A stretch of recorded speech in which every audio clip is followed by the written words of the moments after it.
So Ice Age 3 Dawn of the Dinosaurs for me is my personal favourite Ice Age movie. That might be nostalgia kicking my ass. That might be because I watched this one the most amount of times as a kid. Might be because there was dinosaurs in it. I don't really know what the reason is, but I always levitate and gravitate towards this Ice Age movie over the other two. Or it might also because Simon Pegg played Buck fucking fantastically well. Stop that! Don't you see? We're all gonna die! And yeah, I don't think anybody else was more perfect for the role than Simon Pegg, let's be honest, because he's practically wacky and weird in everything. However, I think the main thing that I loved about this movie was the story, and to me, the story makes and breaks a movie. I don't really care about the stunts and all these action scenes in many of the movies, like fucking Tom Cruise over there does his own stunts and stuff. I don't really give a shit unless the story goes with that. And the exact thing with this. I don't care if you've got dinosaurs in it, as long as the story around it makes sense for dinosaurs to be in it. And it sort of worked out in that sort of way. And I think it was really entertaining seeing Manny and Ellie settle down, having a kid. It was a different sort of environment to what we saw in the second film. The different sort of vibe as well to what we saw in the first two films. Because now Manny had somebody to look out for and somebody to have a kid with. And obviously she's pregnant through most of the film. And it sees Manny trying to sort of adapt to this new change, whilst also Sid and Diego trying to find their places as well, because Sid is now feeling that he's ready for a family as well, and then he stumbles upon 3 dinosaur eggs, which he don't know are dinosaur eggs until they hatch, and now he's responsible for these 3 dinosaurs, but not for long, because then the main dinosaur comes up from the surface and takes the dinosaurs and Sid with them, and that's the whole movie then of Manny and Ellie and the rest of the gang going down to find Sid because a dinosaur's nicked him.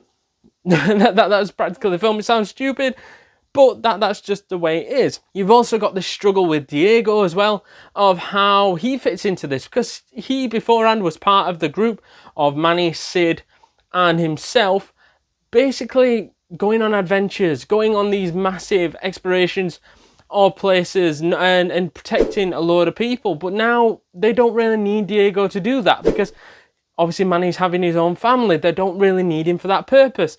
And he's sort of trying to find his way. But then obviously when this adventure appears to save Sid, he thrives and goes back into his natural role. And decides then by the end of the film to stay with the guys. And to me, I think that whole story of finding where everybody fits in with the new news that Manny and Ellie are going to have a kid, I think that made it extra special to see where all these great characters from the first 2 installments are going to fit in, and they all work together with the new characters, with like a sort of Buck as well. And I get that people might be like, well, for animals the first 2 movies are more realistic. I'm with you. The third one is a little bit bonkers, I'm not gonna lie, but then I look at the 5th installment and I'm like, they go to fucking space. What the fuck is happening there, lads? There's a squirrel on the fucking moon. They basically did exactly what Fast and Furious did. Started off as a realistic kind of thing, like they do all the street racing and stuff, but then they suddenly become heist merchants, which is a little bit far-fetched, in which is the comparison between here, dinosaurs being involved, a little bit far-fetched, but we can accept it. But then when you start going to fucking space, it's fucking done. It's done. It's done. These old-ass suits that ain't been used since World War I. Oh, I'm sorry. On the dinosaur stuff, it was really interesting because at the start you thought that the T-Rex that came in to save the offspring and take Sid was the villain. But you would be very much mistaken if you thought that, because then in comes Rudy, who looks like it's just been created out of John Hammond's lab, as it's so genetically fucked with that it looks like the actual dinosaur out of Jurassic World. It can camouflage!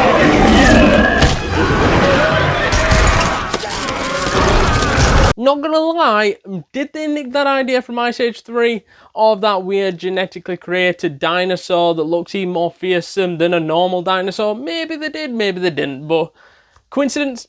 I think not. But on Rudy, he felt like a real threat. When Buck is talking about how horrible this dinosaur is, you thought, no, it can't be that bad. But then when you see the figure itself, and it feels like something where you're like, oh my god, this is the perfect villain.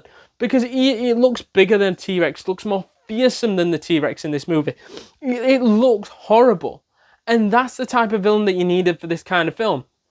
That's why I said it looks something out of like Jurassic World or some shit, because it looks that terrifying, looks that perfect type of villain, it looks undefeatable, and it just feels like the perfect kind of villain for this kind of dinosaur-filled movie. The ending was honestly fantastic as well, because that came straight out of the Jurassic Park playbook, where we're getting two dinosaurs facing off, having a scrap with each other. And again, I think Jurassic World took notes and went, let's just rewrite Ice Age 3, shall we? And then did it. And then the whole ending is basically based off of Ice Age 3, because I think that is straight out of the playbook. Maybe not the pregnancy stuff and then Ellie having the kid and then they're all settling down nicely, but definitely the two dinosaurs fighting was definitely on their playbook, and for me it was a fantastic end for the film. And for me, this is where the franchise probably should have ended before we turned it into a pirate mayhem in the next film, and let's be honest, that fucking flopped. Call this a ship, you miserable runts! Before we jump back into this video, guys, please do us a massive favour and smash that subscribe button, because you do not want to miss a thing this week, next week, and the week after, because we've got tons and tons of content planned for you guys, and you can do us a massive favour by smashing that subscribe button, joining the community, getting updates to all the latest videos from the YouTube shorts to the actual videos. It is well worth it, completely free, and you will not regret it. So to summarise, Ice Age 3 Dawn of the Dinosaurs, for me, I always levitated towards this particular film, hence why I've rated an 8.3 out of 10 and a classic film. It might be nostalgia kicking my ass a little bit, but I watched it recently and I just think it's a little bit better than the other one, simply for the fact that I have memories of watching it as a kid, so it could be nostalgia, I'm not going to lie. However, let us know your thoughts down in the comments down below. Is it good, bad, terrible, amazing? Do you enjoy this film? Do you hate this film? Let us know all that jazz down in those comments down below. And if you haven't yet seen our Ice Age Meltdown movie review, go check that out right now.